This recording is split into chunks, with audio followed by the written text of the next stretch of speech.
When this century began, everyone knew their Dodrio from their Gengar. Schools banned merchandise through fear of their students stabbing each other over a shiny Kabutops trading card again. Playgrounds were meshed with link cables as people engaged in a blood sport during their lunch hour. And if you didn't have a Game Boy, you sucked. In the year 2000, Pokémon was king.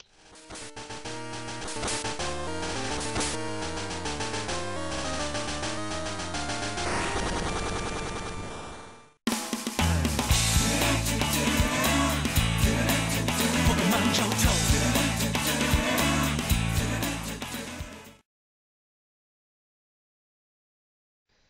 Not content with leaving us with those notoriously buggy but entertaining first-generation cartridges, Nintendo brought forth arguably the greatest generation of Pocket Monsters, the Metals, Pokémon Gold and Silver.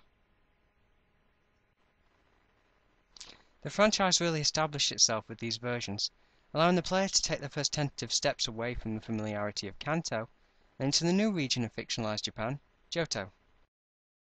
This new land where 10-year-old children were allowed to roam wherever they wanted, totally unchaperoned, and only too happy to be shown strangers' dogs, brought more to the table than a few more places to explore though, including 100 new fighters and 86 new moves. Steel and Dark types were birthed to balance out the Psychics that had overpowered the first generation, and the special statistic was split into special attack and defense, significantly changing certain monsters forever. The gameplay is mostly untouched. You fight wild Pokemon until they're weak enough to capture by stuffing them into a ball that's disturbingly smaller than it. After completing this arduous task, you send it into a battle against other wild Pokemon or trainers that are just so aggressive they'll attack you on sight and take turns exchanging blows. There are some updates to the battle screen, the most notable being the addition of colour, which allows the health bar to cycle green through red to display current vitality, instead of just an annoying warning klaxon. There's now a second bar underneath the health gauge that allows you to view how much experience you're receiving. It resets to the beginning of each level up so you can excitedly watch it again. These were the first games to provide alternative colours for all included Pokemon, known as shinies by players. In this game they will be granted maximum stat caps and if encountered could not be run away from. However, the shiny Pokemon was so obscenely rare you may never see one anyway. Held items were introduced which impacted the battle greatly. They ranged from items that powered up certain elemental attacks to berries that automatically healed some health when knocked critical, or ones that removed status ailments upon affliction. The berries were one-time use, though in a link battle you wouldn't lose them upon completion. Some held items needed to be used for Pokemon to evolve, which would become a trend in later iterations. While the berries and held items were relatively simple compared to what we have today, it was the start, and they didn't make bloody Pokeblocks either. In the years before natures and choice items came into play, Pokemon wouldn't be one-shotted by neutral attacks like they are in the Bruiserland of Sinnoh. In this generation, Heracross could take a stab psychic from Mewtwo and retaliate with a Mega Horn, for instance. Nowadays it'd be difficult to pull off without Focus Sash. The Pokegear was a watch-like piece of equipment awarded to your character by your mother. Initially it only allows you to view the time of the day and the day of the week, just like a regular watch. But as you boosted it with add-on cards, its usefulness increased. The first card that you'll obtain lets you track your current location on a simple map. Secondly, you'll obtain the radio card that allows you to receive radio signals and listen to DJ Mary and Professor Oak's shows.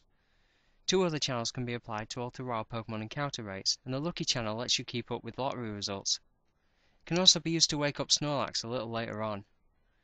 It has a telephone adapter. This comes into use in the storyline as key characters update you on events, but most of the time you'll need to track down the numbers of trainers yourself. These trainers will call for rematches, tell you what they've recently fought, or when there's a certain rare Pokemon swarming nearby. If all else fails, you can always call your mommy to save your money for you, so you don't spend it all on Pokédolls. The introduction of a real-time clock regulated many of the game's new toys. Your surroundings changed based on the time of the day. When the clock demanded, Johto will be thrown into the dark of night, for instance.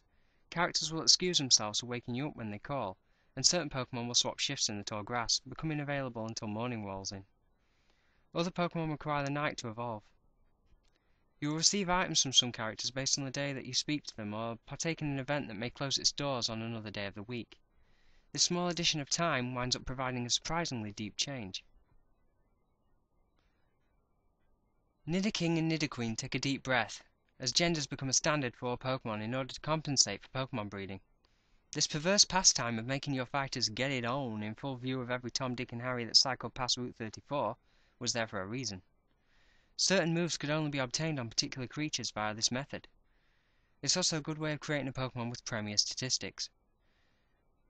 Now when your allies travel and fight alongside you, they gradually increase their invisible happiness rating, which makes some Pokemon evolve and powers up or down two of the new moves, Return and Frustration.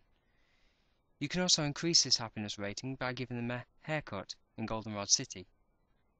In Johto, the regional tree name professor is a significantly less imposing man named Elm. He enrolls your character into running an errand to investigate an egg held by the originally named Mr. Pokemon. Now, Pokemon breeding creepily happens to be Elm's strongest subject. In order to complete this job, however, you'll need more protection than is required at a drunken frat party. On offer this time around are Chikorita, Cyndaquil, and Totodile, the only set of starters that remain pure singular types throughout all of their evolutions from any generation. While conversing with Mr. Pokemon, however, you're introduced to a series veteran, Professor Oak, who, after observing your bond with your new fighter, hands you a Pokédex with orders to fill it. The storyline's standard fare for Pokemon. After Red decimated Team Rocket 2 years ago, the Syndicate has been struggling to return to their former glory. Shifting the operation to Johto, they slowly begin to create plots of world domination, including an epic one about cutting off Slowpoke tails. Though they'll go on to establish themselves as a formidable force when they hijack the radio station in order to attempt to contact the missing Giovanni. They still let children stop their plans by having their pets beaten up though, which is an obvious organisational flaw. With your new hero, or heroine if you're playing Crystal, you seek to become the regional champion by raising a team of killer animals. In order to qualify, however, you have to obtain all 8 of the regional gym badges. These boss encounters tend to focus on a single elemental type. Sometimes you'll have to do something either inside or outside of the gym in order to obtain the badge, from collecting medicine for a sick electric sheep, to taking the Dragon Users challenge, ironically even if you lack a dragon type. Johto doesn't forget entirely about Kanto though, how could it? They joined at the proverbial hip in the literal mountains after all. Gold and Silver are the only games that allow you to retread old ground after completing the main game. Once you've conquered the Pokemon League, one is able to travel to Kanto and experience the differences that 2 years can do to a place. Mostly this is to allow the player to obtain some Kanto-only creatures, but it also means recollecting the gym badges in order to obtain the highest level trainer battle in the history of the series. Watch in awe as you travel deep into Mount Silver to challenge yourself. Red. The trainer from the first game has seemingly lost or hung up his champion status, and taken up life as a hermit on the edge of civilization. Here he trains his Pikachu in peace.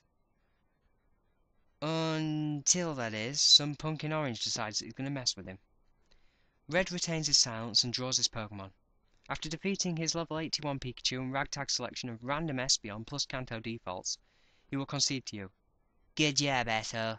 You just killed yourself. He even whites out and vanishes after the battle in a nod to his previous player character status. After progressing far enough into the game, Bill, the designer of the Pokemon box system from Kanto, launches a time capsule. This feature allows you to trade with first generation games and obtain unobtainable Kanto Dex fighters like Charizard and Zapdos. There were restrictions though. Pokemon with moves not obtainable in Red and Blue could not be traded, nor could any Johto fighters.